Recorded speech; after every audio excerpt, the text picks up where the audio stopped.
क्या देश सेवा के बाद भी आपको अपनी ही सरकार से न्याय मिलना चाहिए? क्या 21 साल की फौजी सेवा के बावजूद अधिकारी आपकी बात सुनने को तैयार नहीं है? और क्या रिश्वत का सूटकेस दिखाकर ही इंसाफ मिल सकेगा? ये सवाल उठाते हुए अपने गांव मलपार से कलेक्ट्रेट ऑफिस तक आए हैं रिटायर्ड जवान योगेश कुमार तिवारी, जिनकी उल्टी सीधी जुबानी यहाँ की सच्चाई बयान कर रही है। नमस्कार, मेरा नाम है सोनाली बघेल। रीवा जिले और त्योता तहसील के योगेश तिवारी, जिन्होंने भारतीय सेना में 21 साल 4 महीने की सेवा दी है, आज अपने ही पुश्तैनी जमीन के लिए न्याय की गुहार लगा रहे हैं। उनका आरोप है कि गांव के दबंगों ने उनकी जमीन पर कब्जा कर उसे शासकीय भूमि घोषित करवा दिया है। कई बार अधिकारियों से शिकायत करने के बावजूद भी कोई सुनवाई नहीं हुई। थक हार कर उन्होंने अपनी जमा पूंजी और पत्नी के गहनों से भरा सूटकेस लेकर कलेक्ट्रेट का रुख किया, जिस पर लिखा था रिश्वत का बजट। सैनिक योगेश कुमार तिवारी आज ये अटैची लेकर आप आए हैं, क्या?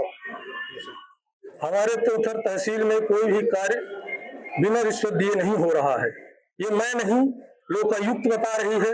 यहाँ तक कि अभी आपने देखा होगा जबलपुर हाई कोर्ट भी इस चीज को समझा है, और हमारे त्योथर तहसील के एसडीएम साहब संजय सेन साहब को भी इसके लिए मीडियम के द्वारा जो है सबको बताया गया है कि क्या हो रहा है।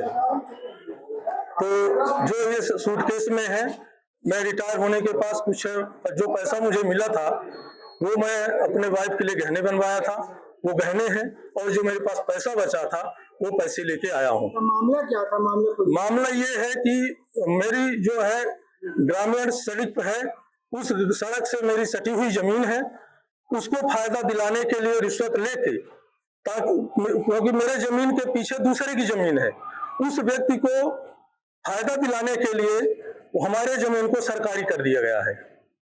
क्या चाहते, क्या मांग करते? मैं माननीय कलेक्टर साहब को पहले भी कई बार आवेदन दे चुका हूँ, फौज में रहते हुए अपने अधिकारियों के द्वारा भी वहां से भी लेटर दिवाया हूँ, सैनिक बोर्ड में भी जाकर लेटर दिवाया हूँ, और मैं यही निवेदन करने आया हूँ कि मुझे न्याय चाहिए। मैं ये नहीं बोल रहा हूँ कि मैं राजा हरिश्चंद्र का बेटा हूँ कि मैं राजा हरिश्चंद्र हूँ। मैं ये बोल रहा हूँ कि आप वहां चलिए, मेरे सामने नपवाइए, और जो सही है उसको तुरंत कार्रवाई कीजिए।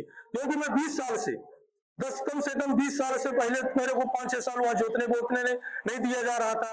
इसके बाद मैं 3 भाई हूँ, तीनों भाई फौज में हूँ, तो अब पिताजी बुजुर्ग हैं, उनको जोतने बोने नहीं दिया जा रहा था। इसके बाद मैं वहां निर्माण करने का प्रयास किया और निर्माण करने नहीं दिया जा रहा था। फिर निर्माण किया तो वहां रहने नहीं दिया जा रहा है, और निर्माण कर लिया तो उसको रिश्वत दे के और उसको जो है सरकारी घोषित करा दिया गया है। मैं लेके आया हूँ क्योंकि बिना रिश्वत के यहाँ कोई काम नहीं हो रहा है, इसलिए मेरे पेंशन से जो बचत है, मेरे वाइफ का गहना और मेरे कुछ पैसे हैं, मैं उसको देना चाहता हूँ कि आप चलिए और मेरा ये काम करवाइए। नाम बता दीजिए। मेरा नाम भूतपूर्व सैनिक योगेश कुमार तिवारी है।